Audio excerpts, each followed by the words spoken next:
Olá, você ligado no Notícias Agrícolas, eu sou o Guilherme Dorigatti, nós damos sequência à nossa programação do Realidades da Safra e dessa vez para verificar como é que estão as perspectivas, as projeções para a produção tanto de soja quanto de milho para essa safra verão 21-22. E para ajudar a gente nessa conversa, nessa estimativa, a gente tem aqui a Ana Luísa Lodge, ela que é da Stonex e vai conversar com a gente sobre esse assunto. Então seja muito bem-vinda, Ana, é sempre um prazer tê-la aqui no Notícias Agrícolas.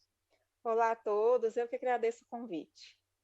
Ana, vamos começar falando primeiro sobre o milho, que é o que tem sofrido mais nesse momento para essa safra verão, né? Então, por favor, começa contando para a gente as expectativas iniciais de vocês para essa safra de verão de milho e como que esses números foram se reduzindo aí ao longo do passar desse ciclo. Realmente a gente começou esse ciclo 21-22 para a safra de verão de milho com estimativas acima de 30 milhões de toneladas.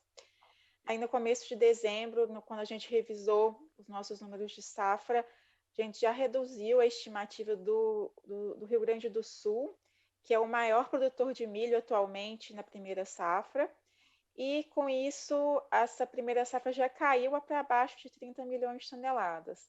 Aí agora, na revisão do começo de janeiro, a gente teve um corte mais significativo, com a safra caindo para 26,8 milhões de toneladas, nossa estimativa, e resultado do clima seco que tem predominado aí desde novembro, né, mas principalmente em dezembro, e que tem afetado as lavouras do sul do Brasil, que é onde se planta aí grande parte da safra de verão, e afetou principalmente o Rio Grande do Sul, mas também Paraná e Santa Catarina.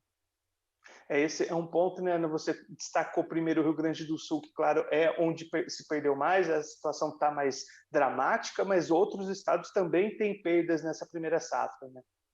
Sim, o clima seco, né, ele vem aí pesando sobre as nossas estimativas e sobre o andamento aí da safra. Lembrando que a gente também está num ano de laninha. O laninha geralmente traz um clima mais seco para o sul da América do Sul, incluindo o sul do Brasil. A gente nem sempre tem impactos negativos do laninha, apesar dessa preocupação com o clima mais seco, mas esse ano realmente a seca aí tem predominado nos estados do sul. E, Ana, esse número, a gente já pode considerar ele praticamente finalizado ou a gente ainda pode ter novas revisões, de repente até novas reduções nessa produção? Não, a gente pode ter novas revisões, sim. A gente acompanha aí de perto o que está acontecendo no clima no mês de janeiro. As previsões, né, as chuvas, elas têm continuado mais escassas em várias áreas do Rio Grande do Sul e da região sul como um todo. Tem algumas previsões de maiores volumes aí, principalmente a partir da segunda quinzena do mês, mas a gente precisa acompanhar para ver se realmente esses volumes esperados vão se concretizar.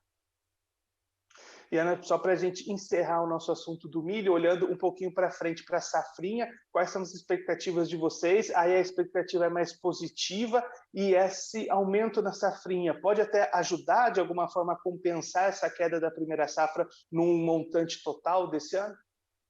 Sim, a gente está com estimativa recorde para a safrinha, em 89 milhões de toneladas. Em relação à nossa estimativa anterior, foi só um pequeno ajuste, nada tão significativo, porque a gente ainda não está no ciclo da safrinha, né? Logo após a colheita da soja, o plantio começa aí com força, mas esse ano, além da nossa situação de quebra de safra que a gente teve em 2021, que tem sustentado os preços do milho, o ciclo da soja ele foi aí dentro do normal, né, em algumas áreas até mais adiantado, são situações que favorecem as perspectivas para a safrinha. É claro que o potencial produtivo ele vai ser definido só mais para frente, né, com o clima nos meses de abril, inclusive em maio também. Mas por enquanto as perspectivas para a safrinha elas são muito positivas e mesmo com essas perdas aí da safra de verão, a gente ainda estima uma safra de 117,5 milhões de toneladas, a safra total de milho, né, que é uma safra recorde, claro, a depender do resultado da safrinha. Agora, entrando para o lado da soja, claro que não no mesmo nível das perdas do milho, mas a soja também tem apresentado dificuldades, a gente já consegue apontar algum índice de perda da produção inicialmente esperada, né? Sim, a gente trouxe também para a soja, na nossa última revisão, um corte bem significativo da produção. A gente passou aí de uma estimativa de 145,1 para 134 milhões de toneladas.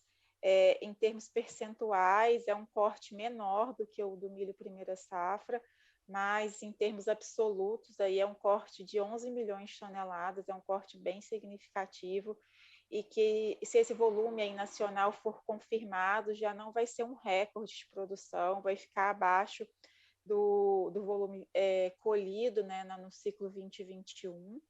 Então, realmente, a gente está aí com a seca afetando também a soja, né?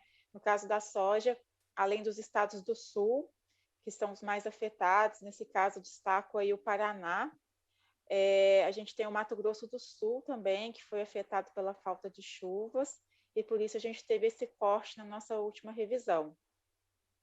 E aí, nos últimos tempos, a gente também tem acompanhado dificuldades com excesso de chuvas aí na região mais ao norte, né, ali o Matopiba também, já chegando em algumas partes de Goiás, de Minas.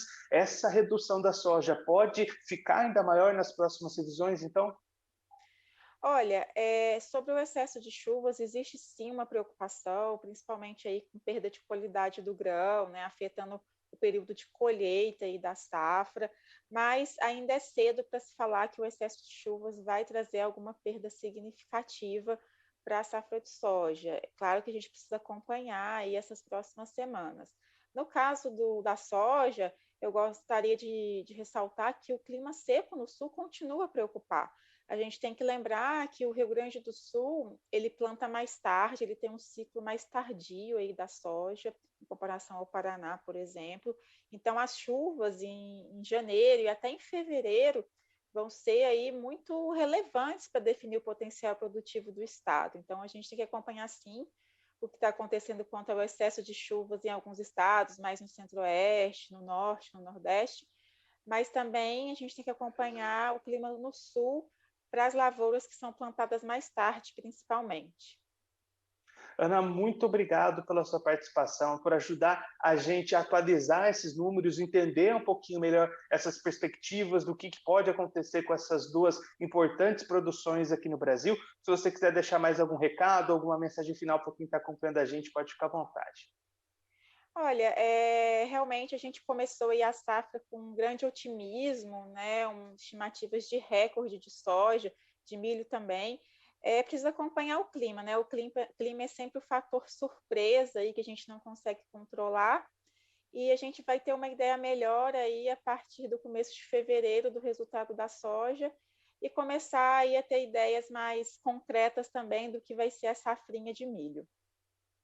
Ana, mais uma vez, muito obrigado. A gente deixa aqui o convite para você sempre voltar, ajudar a gente a continuar entendendo o que está acontecendo, trazer números novos. Fica aqui o convite. Um abraço, até a próxima. Eu que agradeço novamente o convite. Até a próxima. Um abraço. Essa a Ana Luísa Lodge, ela que é da Stonex, atualizou para a gente os números e as perspectivas de produção para essa safra de verão 2022, tanto para a soja quanto para o milho. Ambas tiveram redução nessas expectativas, trazendo aí números mais baixos do que aqueles esperados inicialmente, em função principalmente da falta de chuvas lá nos estados do sul do Brasil. Claro que a gente vai seguir acompanhando todas essas novas estimativas, as novas perspectivas, para trazer os números finais dessa safra para você. Eu vou ficando por aqui, mas a nossa programação continua. Então fique ligado no Notícias Agrícolas.